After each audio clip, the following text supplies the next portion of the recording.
کہتے ہیں کہ آپ پر کوئی خزانہ کیوں نازل نہیں کیا گیا؟ آپ اور آپ کے صحابہ غربت میں وقت گزارتے ہیں تو معاذ اللہ یہ وہ طعنہ دیتے تھے کہ کوئی خزانہ کیوں نہیں نازل کیا گیا، اور آپ کی تائید کے لیے فرشتہ کیوں نہ اترا؟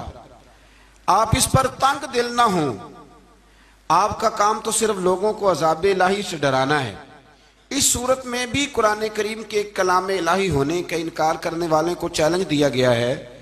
کہ اپنے تمام حمیتیوں کو ملا لو اور قرآن پاک جیسی 10 صورتیں بنا کے دکھاؤ، لیکن بنا سکتے؟ آیت نمبر 15 میں ارشاد فرمایا کہ دنیا اور اس کی زینت کے طلبگاروں کو ان کے اعمال کا اجر اسی دنیا میں مل جائے گا، لیکن آخرت میں پھر ان کا کوئی حصہ نہیں ہوگا، اجر آخرت کے اعتبار سے ان کے اعمال باطل ہو جائیں گے۔ آیت نمبر 17 میں قرآن کی حقانیت کا انکار کرنے والوں کے لیے نار جہنم کی وعید کا ذکر ہے، اور قرآن کے اللہ کی جانب سے حق ہونے اور بغیر کسی شک کے اس پر ایمان لانے کا ذکر ہے۔ اس کے بعد اللہ تعالیٰ پر جھوٹ باندھنے والوں اور اللہ کے رستے سے روکنے والوں کا ذکر کیا گیا کہ قیامت کے دن ان پر گواہ پیش ہوں گے کہ یہ اپنے رب پر جھوٹ باندھتے تھے، اور ان پر اللہ کی لعنت، ان کے لیے دوہرے عذاب اور آخرت میں ان کی یقینی ناکامی کا ذکر ہے۔ یہاں ایک بات آپ سے بھی عرض کروں، ہم بھی کئی دفعہ نا بھولے پان میں کہہ دیتے اللہ نے یہ بھی تو فرمایا نا جی قرآن میں، تو جب تک آپ پڑھ نہیں لیتے یا سن نہیں لیتے تب تک یہ جملہ بولنے کی ضرورت ہے۔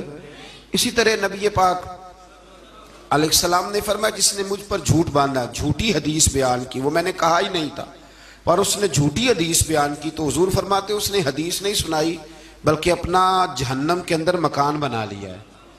تو قرآن و سنت کے معاملے میں جس چیز کا علم نہ ہو، جس کی پوری خبر نہ ہو، آپ اس کے حوالے سے کوئی بات کر سکتے؟ احتیاط کریں، بہت احتیاط کریں۔ آیت نمبر 23 میں بتایا کہ جو ایمان لائے اور جنہوں نے نیک کام کیے اور اپنے رب کے حضور عاجزی کی تو یہ لوگ ہمیشہ جنت میں رہیں گے۔ مزید فرمایا کہ مومن اور کافر کی مثال ایسی ہے جیسے اندھا اور بینا، مومن گویا دیکھنے والا ہے اور کافر گویا اندھا ہے اور بہرا اور سننے کی صلاحیت رکھنے والا۔ آیت نمبر 25 سے 23 تک میں پھر حضرت نوح علیہ السلام اور ان کی قوم کے حالات بیان ہوئے کہ نوح علیہ السلام نے جب اپنی قوم کو توحید کی دعوت دی اور انکار پر عذاب الہی سے ڈرایا تو قوم کے سرداروں نے ان سے کہا، بھلا کیا کہا؟ کہنے لگے آپ تو ہم جیسے بشر ہیں، تو ہماری طرح ہی ہیں آپ، اور آپ کے پیروکار پسماندہ یعنی غریب لوگ ہیں اور کم عقل لوگ ہیں، ہماری رائے میں آپ کو معاذ اللہ ہم پر کوئی فضیلت حاصل نہیں، بلکہ معاذ اللہ ثم معاذ اللہ۔ کہنے لگے آپ تو جھوٹے ہیں، اللہ کے نبی کو کہہ رہے ہیں معاذ اللہ، استغفر اللہ۔ نوح علیہ السلام نے جواب دیا کہ میں اپنے رب کی جانب سے واضح دلیل رکھتا ہوں اور اس نے مجھے رحمت سے نوازا ہے، لیکن تم میرے مقام کو سمجھنے کی صلاحیت نہیں رکھتے، تم اتنی صلاحیت رکھتے نہیں ہو۔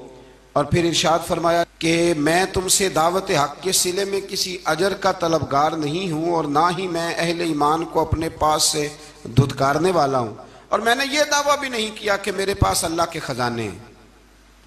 اور نہ میں از خود غیب جاننے والا ہوں، اور نہ ہی میں یہ کہتا ہوں کہ میں فرشتہ ہوں، نہ میں یہ کہتا ہوں کہ جن لوگوں کو تم اپنی نظروں میں حقیر جانتے ہو اللہ انہیں خیر سے نہیں نوازے گا۔ فرمایا یہ ٹھیک ہے کہ اللہ بشروں میں سے رسول بناتا ہے، پر جسے بناتا ہے پھر اسے بڑی شانیں عطا فرماتا ہے۔ پہلے دن سے انسان کا یہ مسئلہ ہے، پہلے دن سے انسان کا یہ مسئلہ ہے کہ وہ کہتا ہے میں انسان سے ہدایت حاصل کروں، لیکن رب نے بھی قانون بنایا ہے کہ اللہ تبارک و تعالیٰ بندے پر ہی وحی فرماتا ہے، فرشتوں اور جنوں کو اللہ نے اس منصب کے لیے منتخب نہیں فرمایا۔ قوم نوح نے کہا کہ آپ نے ہم سے بہت بحث کی معاذ اللہ، پس جس عذاب سے آپ ہمیں ڈرا رہے ہیں وہ لے آئیے۔